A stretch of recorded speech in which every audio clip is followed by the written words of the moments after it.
Selamat siang pemirsa, berjumpa kembali bersama saya Virgani Perentoro dalam saluran 8 siang.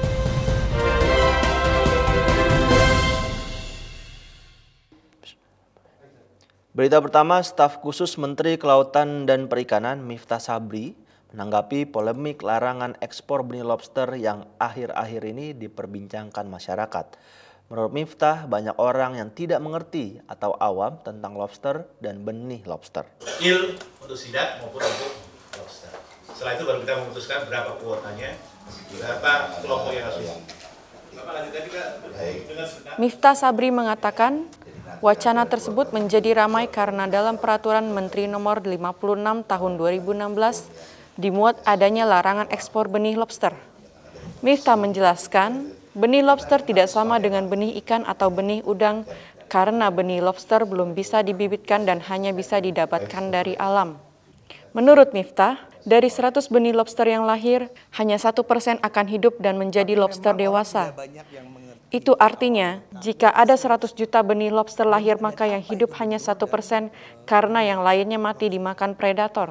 Benih lobster itu tidak sama dengan benih ikan, dengan benih udang, berbeda. Kenapa? Pertama, benih lobster itu belum bisa di-hatchery, dia belum bisa dibibitkan. Dia hanya bisa didapatkan dari alam. Yang kedua, survival rate daripada benih lobster itu less than 1%. Jadi dari 100 benih lobster yang lahir, yang akan berhasil hidup menjadi lobster dewasa kurang dari 1%. Bahkan kalau kita lihat jurnal-jurnal ilmiah, itu angkanya 0,1, 0,001 gitu, less than 1%. Selanjutnya, staf khusus Menteri Kelautan dan Perikanan Miftah Sabri mengaku menghormati kebijakan larangan ekspor benih lobster dari pimpinan Kementerian Kelautan dan Perikanan sebelumnya. Namun Miftah menyayangkan banyak nelayan penangkap benih lobster kehilangan pekerjaan akibat berlakunya Permen Nomor 56 Tahun 2016. Untuk sidat maupun untuk lobster. Setelah itu baru kita memutuskan berapa kuotanya, berapa kelompok yang harus. Miftah Sabri mengatakan, wacana tersebut menjadi ramai karena dalam Peraturan Menteri Nomor 56 Tahun 2016 dimuat adanya larangan ekspor benih lobster. Miftah menjelaskan, benih lobster tidak sama dengan benih ikan atau benih udang karena benih lobster belum bisa dibibitkan dan hanya bisa didapatkan dari alam. Menurut Miftah, dari 100 benih lobster yang lahir, hanya 1% akan hidup dan menjadi lobster dewasa. Itu artinya, jika ada 100 juta benih lobster lahir, maka yang hidup hanya 1% karena yang lainnya mati dimakan predator. Benih lobster itu tidak sama dengan benih ikan, dengan benih udang, berbeda. Kenapa? Pertama, benih lobster itu belum bisa di-hatchery, dia belum bisa dibibitkan. Dia hanya bisa didapatkan dari alam. Yang kedua, survival rate daripada benih lobster itu less than 1%. Jadi dari 100 benih lobster yang lahir, yang akan berhasil hidup menjadi lobster dewasa kurang dari 1%. Bahkan kalau kita lihat jurnal-jurnal ilmiah, itu angkanya 0,1, 0,001 gitu, less than 1%. Artinya, Staf khusus Menteri Kelautan dan Perikanan Miftah Sabri membandingkan Indonesia dengan Vietnam yang memiliki teknologi maju dalam hal membudidayakan lobster. Di Vietnam, menurut Miftah, benih lobster bisa bertahan sampai dengan 70%. Berbeda jika dibesarkan oleh alam yang hanya bertahan 1% saja. penjahat.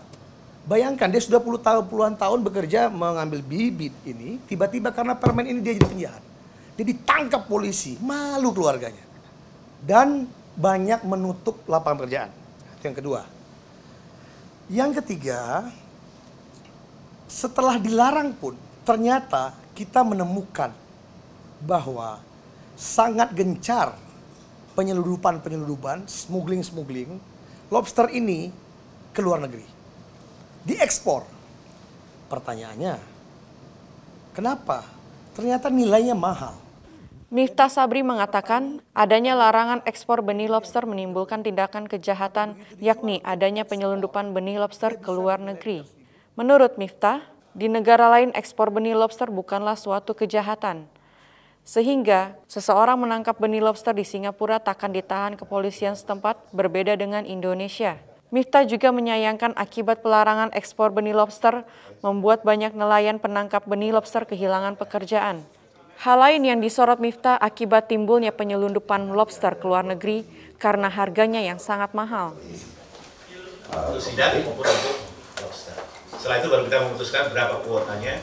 Selanjutnya, sebagai negara yang menganut ekonomi politik perdagangan internasional, Indonesia juga bergantung dengan negara-negara lain, terutama yang berada di kawasan ASEAN. Hal itu diungkapkan staf khusus Menteri Kelautan dan Perikanan Miftah Sabri. Dari atas. Kalau lobster enggak, Pak, ini kerambanya ditanam di bawah, lobsternya di bawah, direkayasa ini di dalam ini. Ini kita pelajari di Vietnam dan kita lihat dari jurnal ya. Kemudian diberi makan sambil nyelam, Pak, pakai diving di dalam sini. Menurut Miftah, Vietnam sudah lebih maju dalam hal riset kelautannya terhadap pembudidayaan lobster. Ia pun menyayangkan kritikan dari para pengamat dan netizen terhadap wacana ekspor benih lobster karena belum ada teknologi maju di Indonesia dalam hal pembudidayaan lobster seperti yang dilakukan di Vietnam. Miftah mengungkapkan, para pembudidaya lobster di Indonesia selalu menangkap lobster yang sudah berukuran 200 hingga 300 gram. Mereka memakai teknik keramba jaring apung untuk membesarkan benih lobster, sementara Vietnam memakai teknik keramba jaring tenggelam, di mana para pembudidaya diharuskan menyelam ke dalam laut untuk membesarkan lobster. Di Vietnam bisa 70%. Jadi kalau ada 100 benur di Indonesia, di alam Indonesia, di alam manapun, maka dia akan yang hidup cuma 1, Pak. Tapi kalau ini dibudidayakan di Vietnam, maka yang hidup jadi 70. Pertanyaannya, hebat sekali Vietnam, di Indonesia gimana? Ternyata, Pak, memang Vietnam sudah memulai lebih dulu riset kelautannya terhadap pembudidayaan, marine culture terhadap lobster. Berita tadi mengakhiri saluran 8 siang hari ini. Saya Virgani Perentoro dan segenap kru yang bertugas mengucapkan terima kasih dan sampai jumpa.